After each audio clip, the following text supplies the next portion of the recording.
Breaking news 2023. Listen, Nigerians. There will be no credible elections. Take it from me. These are my reasons. As Bishop KUKAH tell the nations of the world. Don't forget that nations of the world who wants to ensure that Nigeria remains a democratic nation are watching closely the whole election processes as it's unravel and what is going on. And what Bishop Coker can see from where he's standing, he say, listen, guys, there will be no credible election in Nigeria. It's not just a say. And the presidency is really afraid because this words from Bishop Coker is not just for Nigerians. It resonates. It's not just a bishop of the Sokoto Diocese, it's also somebody who is internationally recognized. Otherwise, they would have dealt with him long ago or shut him up as much as possibly they can. But it's not quite easy. You won't just get. It's not an easy nut to crack, so to say. Please don't forget to give us a thumbs up, like us, share, subscribe. Thank you. The Catholic Bishop of Sokoto Diocese, Matthew Kolka, has warned that the 2023 general election will not be free and fair or credible unless those at the helm of affair are able to create a sense of common citizenship among Nigerians.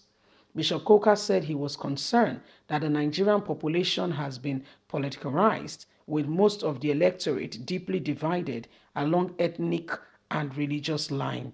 These lines that has divided us cannot truly give us an open heart to pick the best and the credible. Speaking at the political discourse that was organized to mark the 60th birthday of Executive Director, Policy and Legacy Advocacy Center, PLAC, Mr. Clement Onwoko, Bishop Coker maintained that the dysfunctional system of governance in the country and failure of the state to fulfill their obligations to citizens was responsible for the politicalization of the country. It says international community must be aware, pay attention to this Nigerian's election because it sees credibility, not a true position that could truly be attained. He said this is what the failure of the state to give up its obligation with the citizens has brought to us. When the government cannot truly participate in a democratic process, truly with obedience to the law. There is law in the land, yet the very ruling party today has flaunted this law. This has sparked up reaction at the presidency, which is causing panic that Bishop Coker has spoken again. His words do not just resonate in Nigeria, they resonate as well in international communities, which has been a serious concern now to the presidency that could this spark up reaction and counter reaction from overseas that will be asking or putting more eyes in the Nigerians election more than they should. Now, I agree with the first thing to do is to look at what they need to put. Bishop Coker has advised that the presidency needs to stand up to what is right, express to Nigerians that Nigerians are one, and it starts on the president taking up his responsibility as the number one citizen, giving Nigerians a sense of belonging and truly not being a person who is partial, marginalize others, or make others feel not part of the nation. If this is achieved, then we can begin to look into credibility. For now, the possibility of Nigeria having a credible election is very, very slim.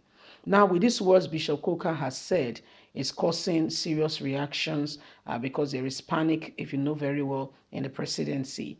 Bishop Coker's words, like they said, do not just resonate in Nigeria alone. Okay, it's not just saying it to Nigeria. The international community listen to certain people in Nigeria. Apparently, Bishop Coker happens to be one of them. If he speaks and, is criticizing the government, the international community pays attention, okay, because of what he has been able to achieve over the years, the credibility that comes from him.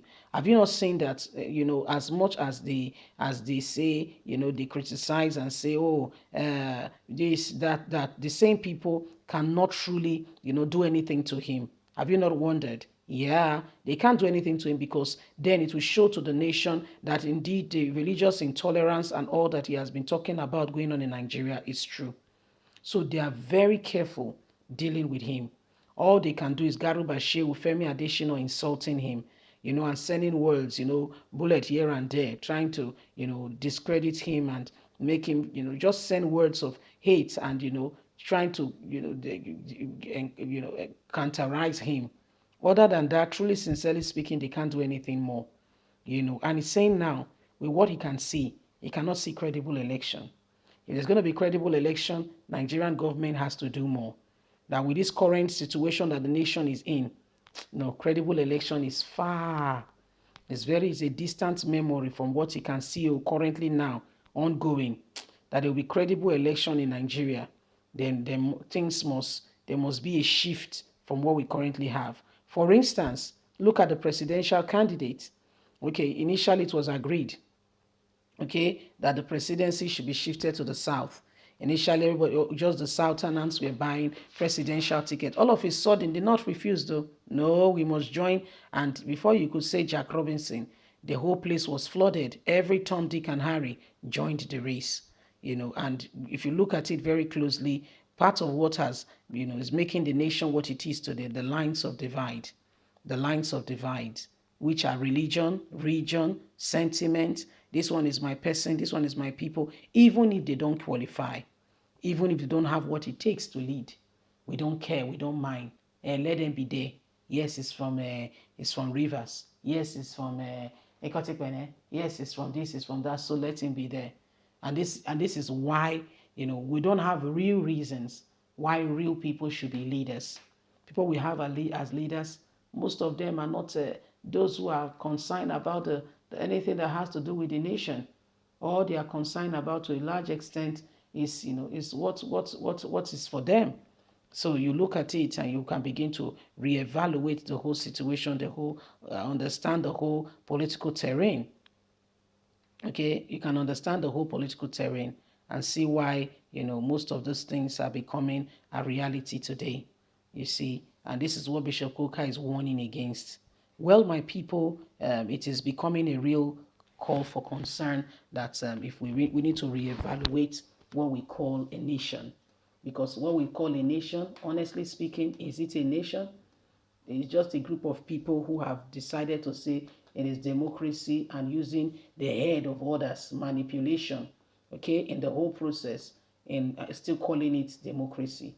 Leave us a comment. We'd love to hear from you. God bless you. Have a good day. Bye for now.